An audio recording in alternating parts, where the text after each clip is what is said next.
Bismillahirrahmanirrahim. Assalamualaikum warahmatullahi wabarakatuh. Perkenalkan, kami dari kelompok 4 kebijakan 4 yang beranggotakan 3 orang. Yang pertama saya pribadi, Pasya Al-Rapidilivio, kemudian ada teman saya Nurdiansyah Akbar beserta Riandiana Depa. Di sini kami akan mempresentasikan mengenai konsepsi deregulasi, debirokratisasi, dan privatisasi pelayanan publik di Indonesia. Langsung saja kepada materi ya. Jadi di pembahasan kita ini ada 3 kata kunci. Yang pertama deregulasi, debirokratisasi, dan privatisasi. Saya akan menjelaskan deregulasi. Nah, deregulasi ini seperti yang kita lihat di PPT di atas, bahwa menurut Walid seperti dikutip dari Berry dan Dunelli ini. Nah, saya akan menjelaskan maknanya gitu. Dari pengertian tersebut bisa dikatakan bahwa deregulasi muncul karena yang pertama ada keinginan untuk mengalokasikan sumber daya yang lebih baik, yang kedua ada persaingan, dan yang ketiga dapat menghasilkan produk atau output yang lebih banyak serta mencapai pertumbuhan yang lebih cepat. Nah, jadi kemudian secara teoritis suatu negara yang melakukan deregulasi ini bertujuan untuk mengalokasikan sumber daya yang dimilikinya agar menjadi lebih baik gitu, sehingga bisa meningkatkan persaingan di pasar internasional yang pada akhirnya mampu menghasilkan produk atau output lebih banyak serta lebih berkualitas. Menurut Benny Sanjaya, deregulasi kebijakan ini ialah upaya penyempurnaan birokrasi maksudnya penyempurnaan aturan kebijakan yang sudah ada. Jadi hal ini dilakukan untuk penyederhanaan birokrasi dalam pelayanan, sehingga pelayanan publik tersebut jauh lebih mudah, jauh lebih efektif, serta jauh lebih efisien. Selanjutnya, apa sih urgensi deregulasi bagi pelayanan publik atau kebijakan gitu? Nah, jadi deregulasi kebijakan ini kan merupakan suatu hal yang penting gitu. Hal ini disebabkan karena berimplikasi pada pelayanan publik yang menjadikan prosesnya itu lebih ringkas, khususnya layanan, sehingga masyarakat lebih mudah dalam akses layanan. Nah, misalkan salah satunya adalah layanan perizinan gitu. Jadi deregulasi kebijakan juga gitu akan berdampak jangka panjang, bahkan dapat meningkatkan investasi dan akan meningkatkan laju ekonomi. Kemudian pelaksanaan deregulasi kebijakan ini, pemerintah diharapkan mampu melakukan review atau peraturan yang tumpang tindih yang paling penting di bidang perizinan, karena masalahnya ada pada bidang perizinan. Kemudian bagaimana sih pelaksanaan deregulasi di Indonesia? Nah, jadi pelaksanaan deregulasi di Indonesia ini dilatar belakangi oleh kepercayaan masyarakat terhadap pemerintah yang menjadi menurun dikarenakan pelayanan publiknya atau pelayanan perizinan dan lain sebagainya itu berbelit-belit, sulit, atau ya bisa sudah kita ketahui juga gitu, bahwa pelayanan perizinan pun masih sulit didapatkan oleh birokrasi setempat. Nah, dengan adanya deregulasi ini diharapkan mampu menjadi solusi atas hal tersebut. Hal ini dilakukan ditandai dengan munculnya reformasi sektor pelayanan perizinan yang dimulai dengan dikeluarkan Peraturan Menteri Dalam Negeri Nomor 24 Tahun 2006 tentang Pedoman Penyelenggaraan Pelayanan Terpadu Satu Pintu atau PPTSP. Nah, semua produk hukum tersebut seperti ada juga kan Peraturan Pemerintah Nomor 41 Tahun 2007 tentang Organisasi Perangkat Daerah. Ini juga merupakan ada pelaksanaannya gitu dari undang-undang tersebut, yakni di Permendagri Nomor 20 Tahun 2008. Nah, semua produk hukum yang saya sebutkan tadi ini merupakan upaya deregulasi dan debirokratisasi perizinan.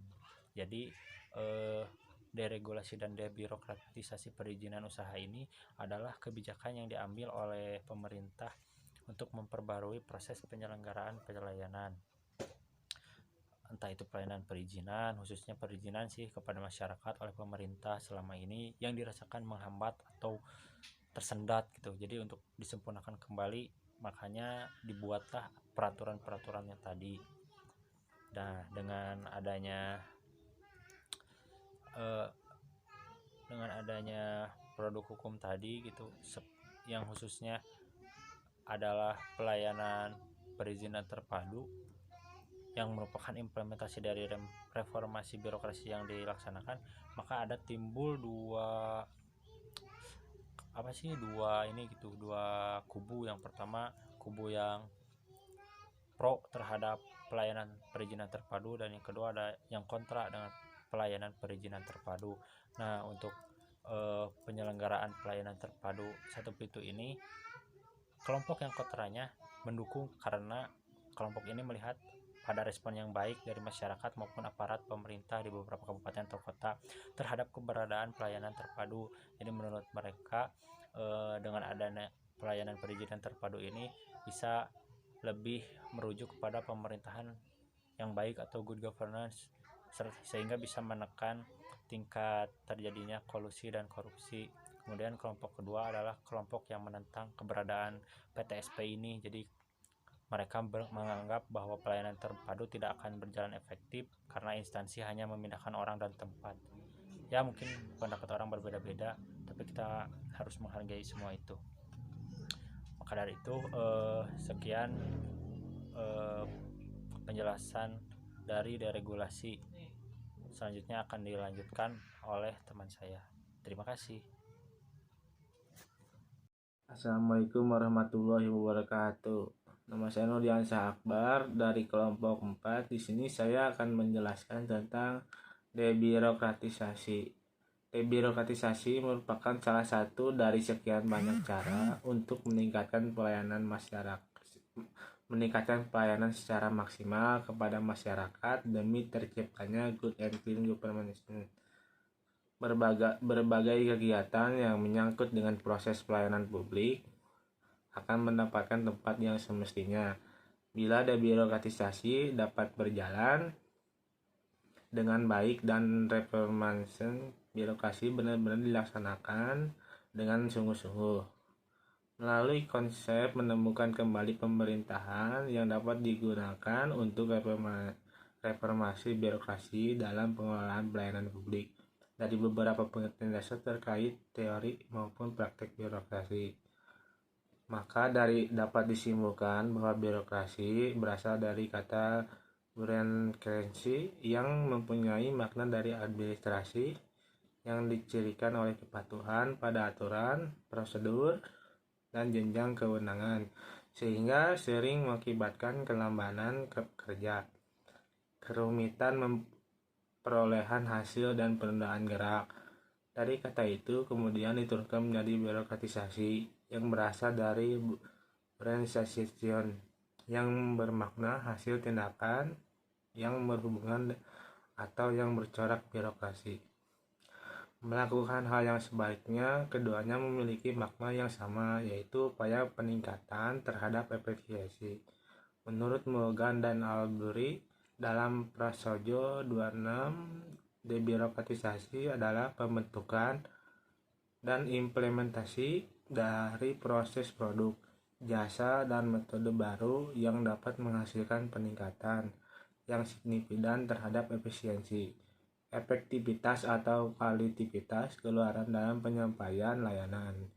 Jadi secara ringkas dapat disimpulkan oleh peneliti bahwa debirokratisasi bermakna suatu tindakan untuk melakukan hal yang sebaliknya atau proses mengurangi tata kerja yang serba lamban dan menempatkan birokrasi sebagai pelayanan atau abdi masyarakat. Sekian dari saya.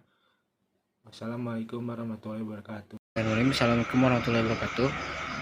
Izin menjelaskan tentang privatisasi.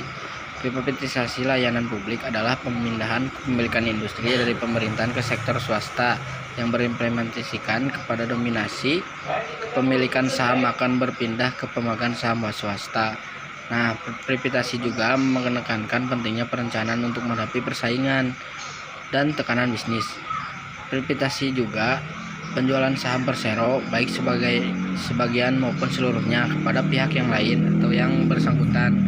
Hal ini dilakukan untuk meningkatkan kinerja nilai perusahaan, memperbesar manfaat untuk negara dan masyarakat. Nah, ada contoh kasus privatisasi di Indonesia yang mengakibatkan pemindahan kepemilikan mayoritas saham ke korporat asing, yaitu PT Semen Indonesia. Nah, dahulu PT Semen Indonesia ini adalah PT Semen yang terbesar di Indonesia. Pada tanggal 20 Desember 2012, PT Semen Indonesia Persero resmi berganti nama dari sebelumnya bernama PT Semen Gresik, dan saham terbesar dimiliki oleh Cemex, perusahaan semen asal Meksiko. Nah, tujuan tersebut adalah meningkatkan efisiensi mutu pelayanan publik dan mengurangi campur tangan langsung pemerintah. PT Semen Indonesia juga bertujuan secara umum mengefektifkan agar dapat berdaya saing baik di sektor nasional maupun internasional. Terima kasih.